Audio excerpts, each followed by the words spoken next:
Trigger interview time with the one and only Todrick Hall. We are so freaking proud of you, Todrick. Yeah. We were just talking about you the other day. Named top 30 under 30 entertainers, performers in the world by Forbes magazine. That's insane. Alongside the likes of Jennifer Lawrence, Olivia Wilde. I mean, come on.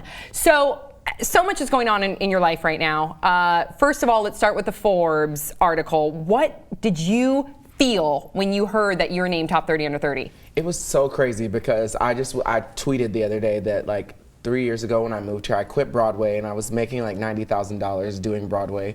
And for me to quit something that I had worked so hard to do and move to LA and not know anyone was like a crazy thing. And I've just like watched myself grow. And I like have this picture that I saved on my phone from my account was negative like $2,400, which I didn't even know that was possible. I know. It is. It is. And believe me, I know. Yeah, and so and then I just look at life now and it's so crazy some of the things that I've gotten to do, and when they called me I couldn't believe that it was even really happening. And there's a story coming out and this really cool photo shoot that they've done. What? You gotta check out the story because they did a whole 2-hour-long interview with me. What was that phone call like when they...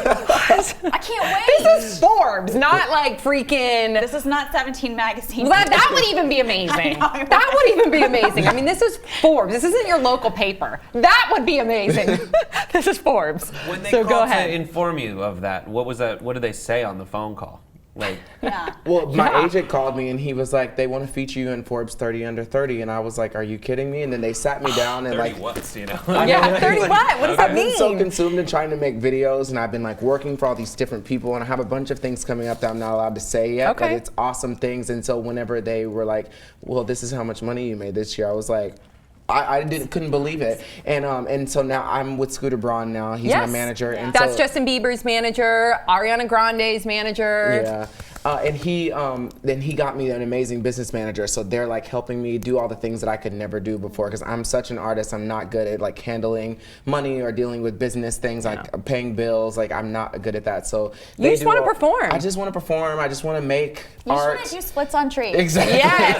Hashtag splits on trees.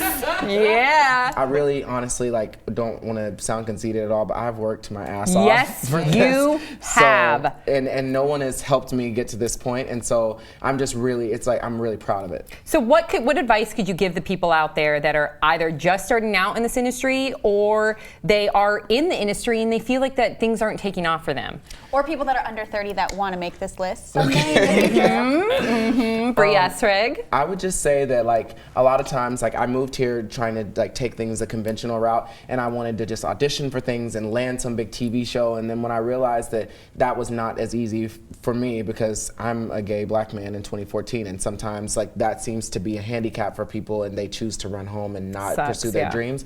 But the fact of the matter is, while it's America in 2014, it's also America in 2014, and you can look at it that way. And I just started building my own franchise like online, and I'm not the biggest YouTuber, and people would be like, how is he making this list? But other people are like now hiring me to write things for them and to produce things for them and choreograph for different people, and it's just it's amazing that now with YouTube, anybody can be seen. Everyone has the same platform to be able to upload something. Doesn't matter if you live in a swamp in the middle of like Alabama or New Orleans, you can upload a video, and that video can blow you up and give you exposure that you never dreamed that but you have to. This guy, we all know Todrick very well. You have to do the work, and you never gave up. You continue, and you even took, you know, technically speaking, you took a few steps back from your career, from leaving Broadway to really go after your dreams. So there's sacrifice. You have to have an incredible work ethic. And then if you do, there are people out there that might have some sort of like random viral video. If you want that longevity,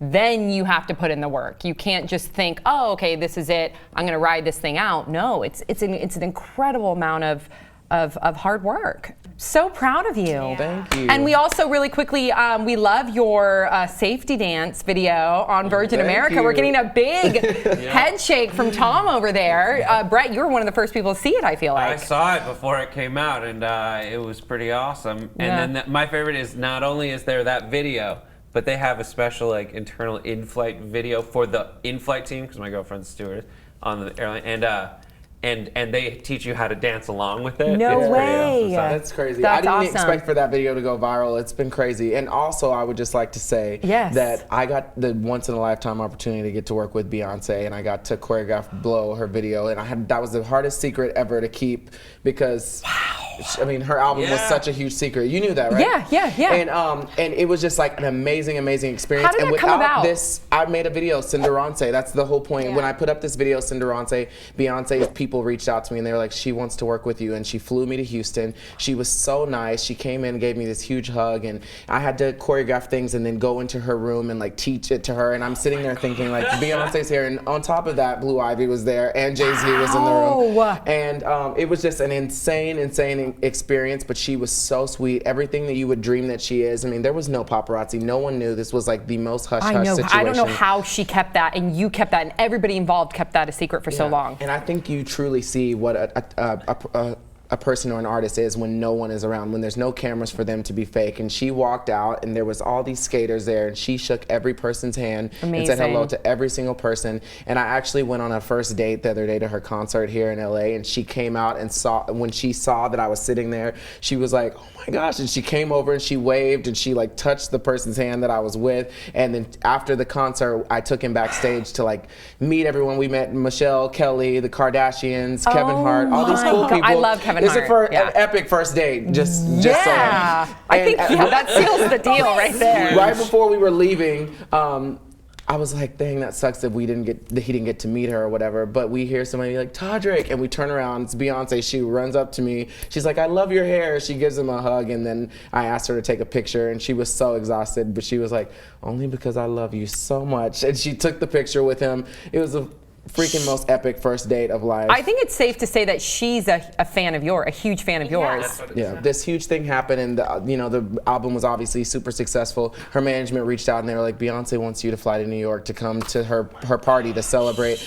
And it was insane because we were all there, and Beyonce was there, and she was just being so nice. Drake was there, Madonna was there, all these people, and she was like, where's Todrick? And like kept coming up to me saying hi. And that's amazing. Question, how was Kelly?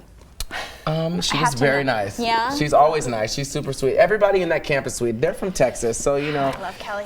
And Jay-Z. Yeah, but anyway, I just wanted to say that for anybody out there that was wondering if Beyonce is as nice as you think she is, if it's a what is it? An act? A fake, an act, or whatever, because a lot of, she does come off so perfect, but she just happens to be perfect. So. Oh my goodness. We're so proud of you.